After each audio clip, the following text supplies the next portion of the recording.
प्यारे बच्चों, 17/7/2020 गणित की क्लास में आपका स्वागत है। चैप्टर हमारा चल रहा द्विघात समीकरण प्रश्नावली 4.4। इसमें प्रश्न है, निम्न द्विघात समीकरणों के मूलों की प्रकृति ज्ञात कीजिए, यदि मूलों का अस्तित्व है तो उन्हें ज्ञात कीजिए। आपको पता है 3 कंडीशन बताया गया था। वहाँ देखिए पहले में हल करने में पहला पार्ट है 2x² - 3x + 5 = 0। ये समीकरण है। तो इसे सीधे लिखिए, जो समीकरण दिया है समीकरण को मानक द्विघात समीकरण, मानक द्विघात समीकरण भी लिख देता हूँ मैं। ax² + bx + c = 0 से तुलना करने पर तुलना करेंगे। देखिए x² गुणांक a है, यहाँ x² गुणांक कितना है 2, तो a बराबर आएगा आपका 2। देखिए b के लिए देखिए x गुणांक b है, x गुणांक क्या है -3 और c अचर पद है 5। ये निकल गया। अब आपको निकालना विविक्त कर। विविक्त कर सूत्र कर बताता है d बराबर b² - 4ac। b का मान -3 है, इसका स्क्वायर कीजिए, -4a का मान 2 और c का मान 5। देखिए ऋण 3 का वर्ग होगा या 3 का वर्ग बराबर, तो 3 का वर्ग भिन्न हो, ऋण 3 का वर्ग भिन्न हो। अब यहाँ देखिए क्या होगा, 4 दूनी 8 बचे 40। अब 9 - 40 करेंगे तो क्या होता है सब पता आपको, इसका मान आएगा -31। अब चूँकि विविक्त कर ऋणात्मक है अतः मूल अस्तित्व में नहीं है। क्या लिखेंगे, विविक्त कर ऋणात्मक है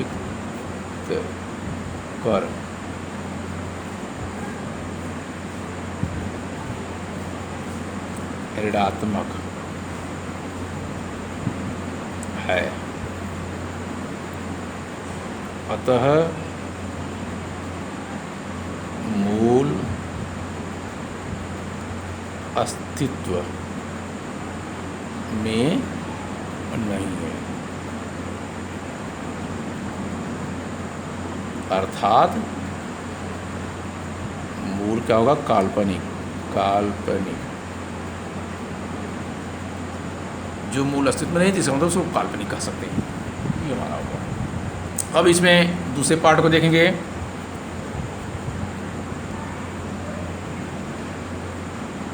ये लिखा हुआ आपका प्रश्न है यहाँ 3x² - 4√3x और +4 = 0। वो लिखेंगे इसी में समीकरण, जो केवल समीकरण लिख रहे हैं, इसमें द्विघात समीकरण जो समीकरण प्रस्तुत है का को जो भी लिख दीजिए, मानक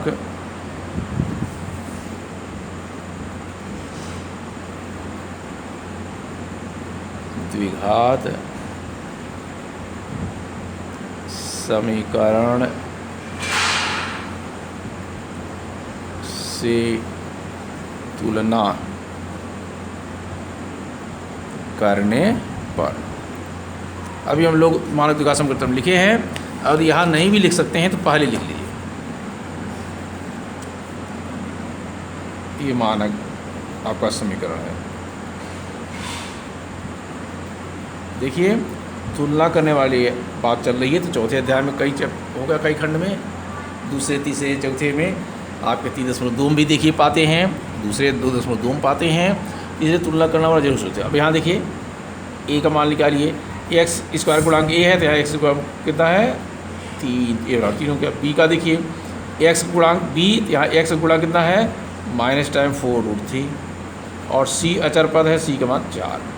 अब फिर पहले सीधे विविक्त कर निकालिए। विविक्त कर, इसे हम d लिखते हैं, फार्मूला होता है b² - 4ac। सीधे बराबर कीजिए, बराबर लिखिए, b का मान लिखिए -4√3, 4, a का मान 3 और c का मान 4। या देखिए वर्ग हमेशा धनात्मक होता है, तो 4 का वर्ग 16 ऐसा लिख सकते हैं, वर्ग 3 का वर्ग 3, 2 खंडों में। यहाँ देखिए 4 × 16 = 48, यहाँ भी 48 होगा और ये भी 48 होगा। मान कितना आएगा? 0। इसका विविध का 0 है तो क्या लिख सकते हैं? इसका विविध का मान 0 है तो मूल अस्तित्व में है। विविध कर का मान 0 है, अतः समीकरण के मूल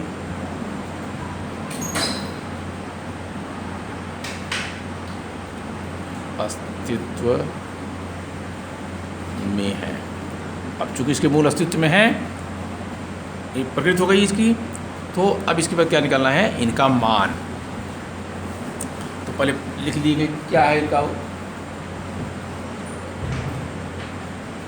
क्या लिख सकते हैं अस्तित्व में। अब इसमें लिखेंगे मतलब जब डी 0 होता है तो कंडीशन लगता है कि जो मूल है वास्तविक और डी 0 का मतलब दोनों मूल समान है। तो लिखेंगे समीकरण, ये प्रकृति है, यही से पता चले, समीकरण के मूल क्या लिखेंगे भाई? वास्तविक योग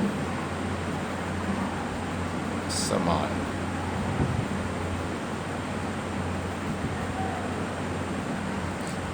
वास्तविक समान माने कि जो मान आएगा वो वास्तव में रहेगा, ये वास्तविक समान है। तो हमारे पास टी निकल चुका है, तो हम सीधे सूत्र का यूज करें, द्विघात सूत्र का।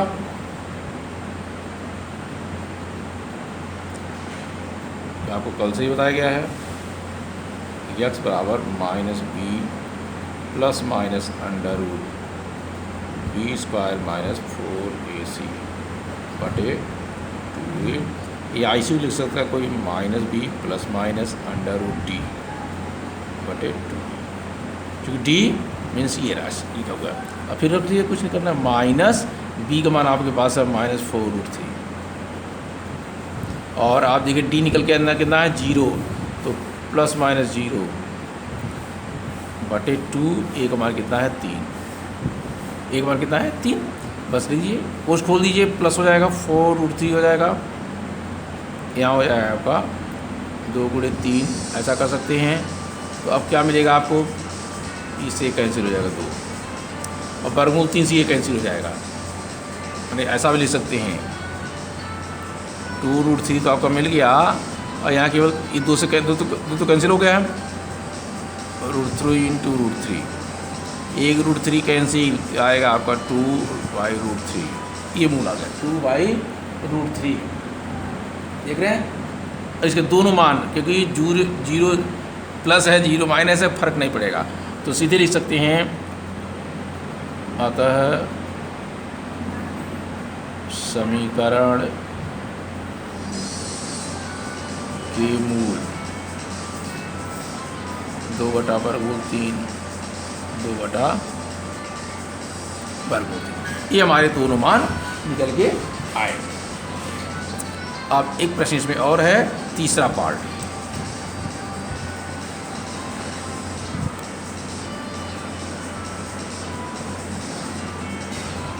क्या है इसमें? 2x² - 6x - +3, 2x² - 6x + 3 बराबर 0। यहाँ भी वो लिखेंगे समीकरण को मानक द्विघात समीकरण ax² + bx + c बराबर 0 से तुलना करने पर, तुलना करेंगे, देखिए ए क्या निकलेगा? ए बराबर, देखिए x² गुणा ये है, या x² गुणा कितना है? 2। बी देखिए एक्स गुणांक बी होता है तो यहाँ एक्स गुणांक कितना है -6, चिन्ह जरूर लिखेंगे। और सी के आपके पास अचर पद होती। अब आप विविक्त कर निकाल सकते हैं। विविक्त कर पता आपको d बराबर b² -4ac, b का मान -6 है, 4a का मान 2 और इसका मान 3।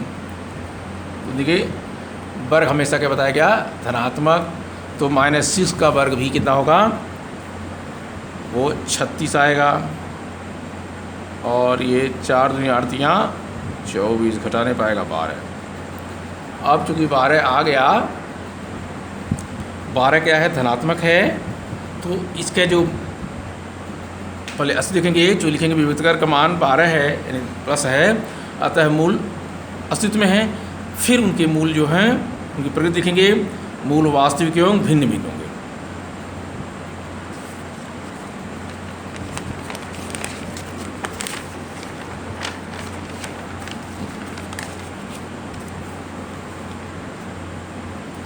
सीधे लिख देंगे विविक्त कर का मान लिख सकते हैं 12 या कुछ में धनात्मक है, अतः इसका मूल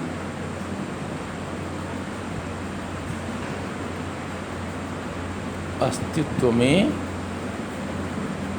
है, लिखेंगे पहले, ठीक है ना। अब प्रकृति लिखिए, प्रकृति क्या होगी कि समीकरण के मूल वास्तविक एवं भिन्न भिन्न होंगे, ये प्रकृति है। तो समीकरण के मूल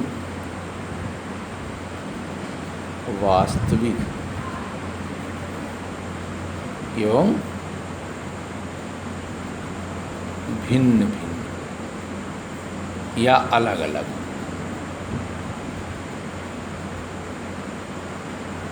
इसका मतलब है कि दोनों मान अलग अलग निकलेंगे। तो अब अलग अलग निकलेंगे तो हम उसका सूत्र प्रयोग करें, लग दे, कुछ नहीं लगे आप तो सीधे लिखेंगे द्विघात। सूत्र आप लिख लीजिए, क्या बताएगा, x बराबर -b plus minus under root b² -4ac बटे 2a माइनस b का मान इसमें कितना निकला है -6 और इसका मान निकल गया आपके पास ±12 वर्गमूल जी। और 2a का मान कितना है 2।